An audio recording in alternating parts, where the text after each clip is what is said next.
안녕하세요. 내내지의 김성동 약사입니다. 오늘은 영양요법이 왜 필요한지, 그리고 내내지 프로그램이 왜 필요한지에 대한 이유를 말씀을 드리겠습니다. 개략적인 부분이지만 이 부분을 확실히 이해해 놓으신다면 앞으로 진행되어질 내내지 이 채널에서 소개드릴 내용들, 다른 영상들을 이해하시는데 매우 수월하시리라 생각을 합니다. 우리가 살아가면서 정말로 많은 증상들, 정말로 많은 질병들에 노출된 삶을 살게 되죠. 누구는 어려서, 누구는 중년이 되어서, 누구는 노년이 되어서 이렇게 병이라는 한 글자를 만들게 됩니다. 운이 좋다면 이러한 글자에서 한 가지 획만 채운 채로 끝나버리는 인생, 그런 인생을 사셔야겠지만 어떤 분들은 이 병이라는 이 정확한 한 글자를 다 완성시킨 상태로 돌아가시는 분이 있습니다. 우리의 최대의 목표는 건강하게 살다가 이 세상에 유익을 끼치고 가는 것이죠. 하지만 이 병이라는 것 때문에 반건강인으로 살다가 20년, 30년을 민폐를 끼치고 나서 숨을 거두는 그러한 일들이 정말로 많은 이웃들한테서 관찰되어지는 지금의 현상이기도 합니다. 감기로 시작해서 이 케이틀린이라는 아가씨는 이렇게 병원에 입원을 하게 됩니다. 기도에 삽관을 하게 되는 일까지 벌어지는데 이것이 우리가 가장 흔하게 사용하고 있는 해열 진통제의 부작용, 스티븐스 존슨 증후군이라는 것입니다. 이 아가씨는 병원에서 퇴원을 해서 정상적인 삶을 살 수 있지만 아직도 기도에 삽관을 한 상태로 삶을 살아가는 QOL, 즉 인생의 삶의 지수가 상당히 떨어져 있는 삶을 살아갈 수밖에 없습니다. 이 아가씨가 해열 진통제의 부작용을 피할 수만 있었더라면, 상한론을 제대로 이해한 약사님을 만날 수 있었더라면 아마 이 아가씨의 인생은 보다 밝고 보다 더 행복했을 것입니다. 그리고 해열 진통제의 공식적인 부작용이라고 기록되어 있지 않지만 역학조사를 해보면 가와사키 질환 또한 해열 진통제의 부작용이라고 유추할 수 있는 내용들이 너무나 많습니다. 이러한 딸기혈을 갖는다든지 손끝이 다 벗겨진다든지 그리고 이렇게 등에 피부 반점이 생긴다든지 이러한 것들이 다 어렸을 때 감기로 인한 고열이 났을 때 해열 진통제를 한 가지도 아닌 두 가지 이상을 병용했을 때 나타나는 부작용입니다. 그리고 자폐증 또한 많은 분들이 겪고 있는 참으로 우울한 질병이면 틀림이 없죠. 이 자폐증이 백신의 부작용 중에 하나임을 또 잘 아셔야 될 겁니다. 그리고 맨 마지막으로 마침표를 찍는 이 백혈병, 천형이라고 생각을 하고 계신데 절대 하늘이 벌 주기 위해서 백혈병을 내린 게 아닙니다. 특히 어린 아이들이라면 감기로 인한 고열이 났을 때 그것을 보온으로 해결하지 않고 차갑게 하고 해열 진통제를 과량을 사용함으로써 골수에 염증이 생겨서 나타나는 것이 바로 백혈병입니다. 즉 감기에 대한 제대로 된 이해만 하고 있었더라면, 그러한 의료진을, 그러한 약사를 만났더라면 이런 백혈병이라는 종착역에 도착하지 않는 삶을 살 수가 있었겠죠. 조금 오래된 통계이긴 하지만 1년에 백혈병으로 약 1,500명이 병원에 입원을 한다고 합니다. 분명히 그 중에 상당수가 숨을 거둘 거라고 생각을 합니다. 참으로 안타까운 일들, 이 병이란 이 글자를 만들지 않고 정말로 건강하게 이 생애를 살다가 진화하는 삶을 마치는 것, 너무나 중요한 일이라고 생각합니다. 그것을 바로 내내지 채널에서, 내내지 프로그램을 통해서 여러분들께 알려드리고 싶은 내용이기도 합니다. 하고 싶은 일을 열심히 하다 보면 무리할 수 있죠. 그래서 그 과로로 인해서 잠깐의 오한 발열을 거칠 수는 있겠습니다. 그로부터 파생되는 콧물, 재채기, 기침, 관절통, 이 정도에서 그치는 그러한 삶을 살 수 있다면 참으로 행복한 삶이 될 수 있겠죠. 그러한 여러 가지 감기로부터 시작되어져 파생되어진 많은 질환들이 있는데 제가 그것을 일이관지 한 가지로 여러 가지를 꿰어서 그것을 설명을 이렇게 드릴 수가 있겠습니다. 영양 불균형이 모든 것의 시초가 되죠. 그리고 고당분, 고온조리, 그리고 당독소가 관여를 해서 분노와 두려움이라는 정서적인 부담까지 안게 된다면 우리는 일반 대사성 질환, 즉 현대인들이 가장 많이 걸리고 있고 의료 비용이 가장 많이 지출되는 영역이죠. 심혈관계 질환에 노출되게 됩니다. 그것이 또한 장기간으로 그 상태가 계속 유지가 된다면 특수 대사성 질환이라고 할 수 있는 암에 이르게 되게 됩니다. 암이 이제 예전에는 그래도 한 10년 전만 하더라도 일생 75세를 주파하는 동안에 3명 중에 1명이 암에 걸린다는 통계가 나왔는데 요즘에는 80생애를 살면서 2명 중에 1명이 암에 노출된다라고 하는 통계 수치가 더 악화가 됐습니다. 여러분들이 어떻게 이 부분들을 극복해낼 것인가 라는 것은 이 한 장에 담겨 있습니다. 영양 불균형을 해소를 하고 굽고 튀기고 볶은 음식을 먹지 않고 삶고 데치고 찐 저온 요리를 해서 당독소의 유입량을 줄이고, 그리고 가장 더 중요하다고 생각할 수 있는 이 분노 그리고 두려움, 이 2가지 우리 몸을 가장 해치는 7가지의 정서 중에서 이 2가지의 정서에서 해방될 수 있도록 몸을 조절하는 이러한 노력을 기울여 주신다면 행복하지 않은 그런 결과는 피할 수 있으리라고 생각을 합니다. 현대의학이 풀 수 없는 난제가 있습니다. 모든 대사에 관련된 질환은 현대의학에서 그것을 풀어낼 수가 없습니다. 현대의학에서 독보적이다, 현대의학의 신세를 질 수 있는 영역은 유일하게 감염 질환 그리고 응급의학 파트이기도 하겠지만, 이 가장 중요한 빙산의 일각을 뺀 대사성 질환, 이 부분은 현대의학의 방법론으로는 해결할 수가 없는 부분이 되겠습니다. 왜 그러면 현대의학에선 이러한 제약산업에 의한 기초의학 연구가 굴절 현상이 생길까요? 바로 그것은 경제적 관점이 투영이 됐기 때문에 그걸 통해서 굴절 현상이 일어납니다. 기초의학을 현대의학이 그대로 받아들인다면 그런 굴절 현상이 생기지 않을 텐데, 중간에 제약산업이 끼어듭니다. 제약산업은 결국은 경제적 유익을 이루기 위해서 발전할 수밖에 없는 그런 사업 영역이기도 하죠. 그래서 과학과 결함 있는 과학 사이에는 경제적인 유익이 그 사이와 간극을 벌이게 됩니다. 이런 것들을 꼭 아셔야만 됩니다. 그래서 무조건 처방약이 우선이고 처방약 위주로 본인의 증상이나 질병을 해결하려 든다면 그 간극만큼 여러분들은 부작용, 몸에 안 좋은 작용을 경험하실 수밖에 없으실 겁니다. 현대의학이 즐겨 쓰는 약물요법, 이것의 태생적 한계는 어디에 있느냐? LD50라는 것에 있습니다. Lethal Dose 50, 즉 실험 동물 50%를 살멸할 수 있는 그러한 약물의 농도를 식약처 FDA에 제출을 하면 심사에 의해서 이 약이 시판될 수 있도록 허가 과정을 밟게 되는 거죠. 그때 제출해야 되는 것이 바로 이 실험 동물군 50%를 살멸할 수 있는 양이다라는 것이 모순이라고 생각을 합니다. 왜요? 지금 병 들어 있고 힘든 상황인데 거기에 미량을 써도 죽을 수 있는 독성 물질을 투입하고 결과값이 완전한 건강의 회복이다, 있을 수 없는 일이겠죠. 즉 우물에서 숭늉 찾는 격이 될 수 있는 그러한 모순이 여기에 있습니다. LD50 값의 결과가 어떠리라고 예상하십니까? 미국에서 이거는 분명히 10년이 넘는 자료임에도 불구하고 숫자는 엄청납니다. 그럼에도 불구하고 연간 10만 6천 명이 제대로 된 처방전에 즉 오투약이 아니라 혈당이 높은 당뇨인이 혈당 강화제를 먹고 혈압이 높은 고혈압자가 혈압 강화제를 먹고 이런 식으로 제대로 된 처방에 의해서 약을 먹고 사망한 이의 수가 10만 6천 명에 이릅니다. 10년 전에 이러한 일들이 미국에서 벌어지고 있습니다. 우리나라로 만약에 환산을 한다면 약 2만 명 정도가 우리나라에서도 이와 같은 현상이 일어나고 있으리라고 생각합니다. 좀 과장적이진 모르겠습니다만은 미국에서 이런 포스터가 나와 있습니다. 총을 소지한 사람보다 의사가 9,000배나 더 위험하다라는 말.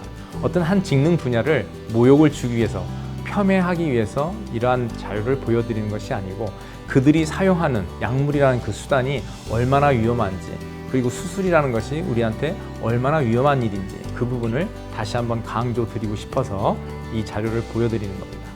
총 사고에서 3만 1,000명 정도가 미국에서 사망을 한다고 합니다. 연간. 근데 의료사고로는 약 78만 명이 사망을 한다고 합니다. 엄청난 차이가 나는데 어떤 게 더 위험해 보입니까? 숫자적으로도 그렇고 의미상으로도 그렇고 이 병원에서 약물에 의한 혹은 수술에 의한 총기 사고에 의한 사망률보다 더 높다라는 것, 이 부분이 의미하는 바, 시사하는 바를 꼭 유념해 두시기 바랍니다.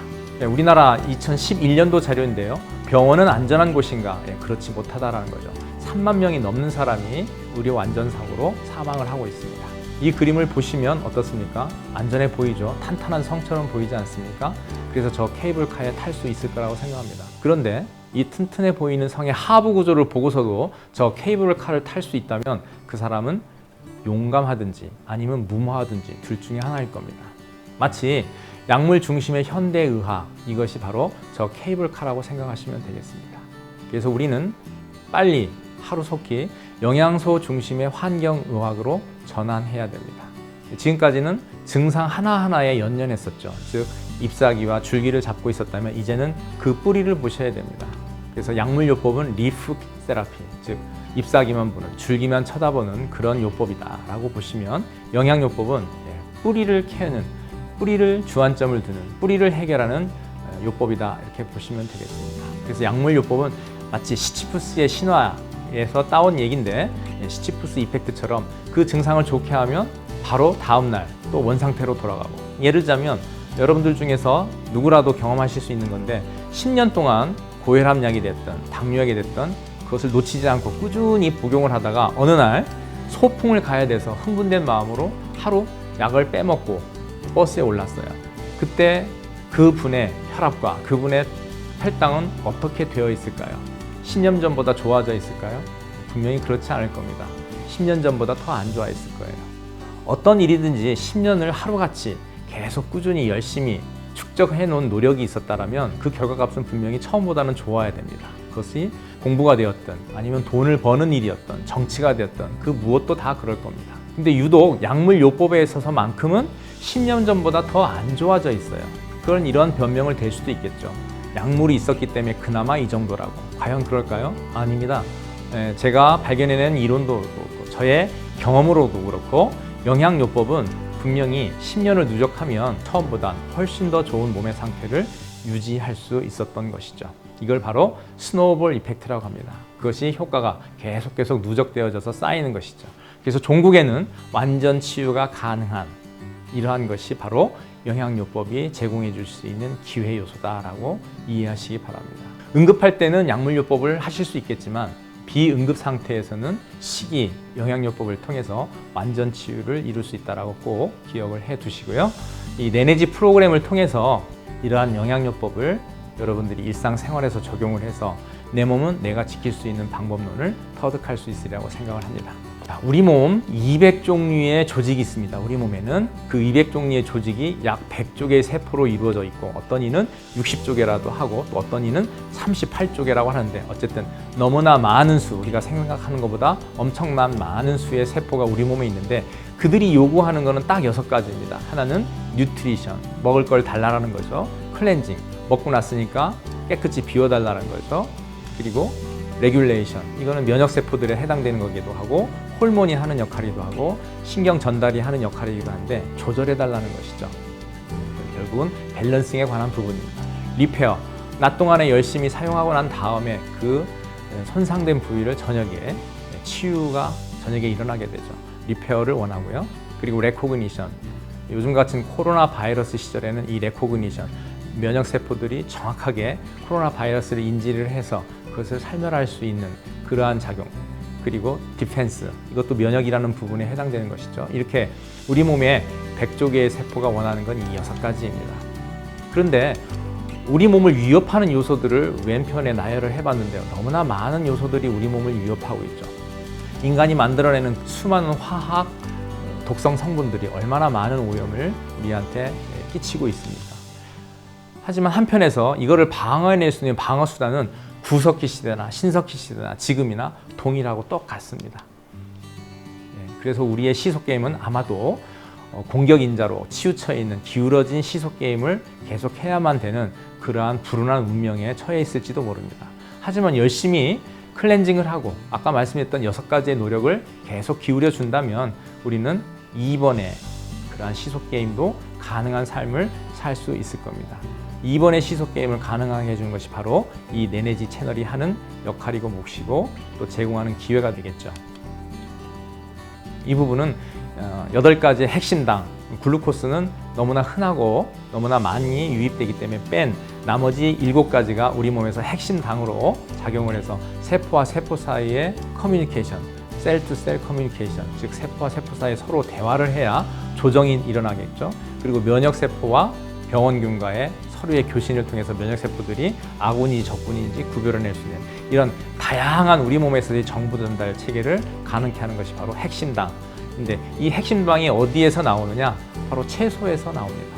그래서 채소, 샐러드를 열심히 드시는 그 노력을 게을리하지 않으셔야만 됩니다. 그럼 병은 언제 발생하는 걸까요? 복잡하지 않습니다.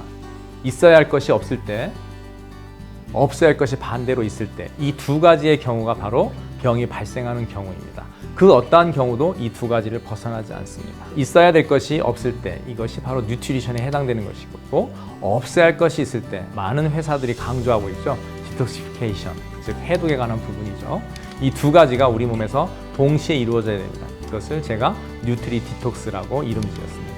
생리학 책 600페이지를 한 장으로 정리해 놓은 그림인데, 이 그림을 통해서 정확하게 인식하셔야 될 것은 우리 몸에서 효소가 제대로 작동을 해야만 우리 몸에서 일어나는 모든 생리적 기능이 원활하게 유지되고 건강을 유지할 수 있고 증상을 막고 질병을 차단할 수 있다라는 그런 지혜를 이 그림에서 얻으실 수 있을 겁니다.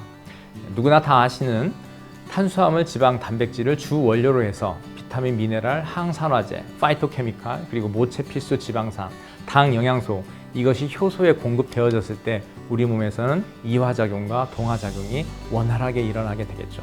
근데 어느 날 너무나 많은 독소가 유입되게 되면 어떻게 되겠습니까? 효소 시스템이 깨지게 됩니다. 즉 세포의 기능이 떨어지게 되겠죠. 그것의 극단으로 간 값이 바로 암일 수밖에 없습니다. 저 전등에 불을 켜려면 어떻게 해야 되겠습니까?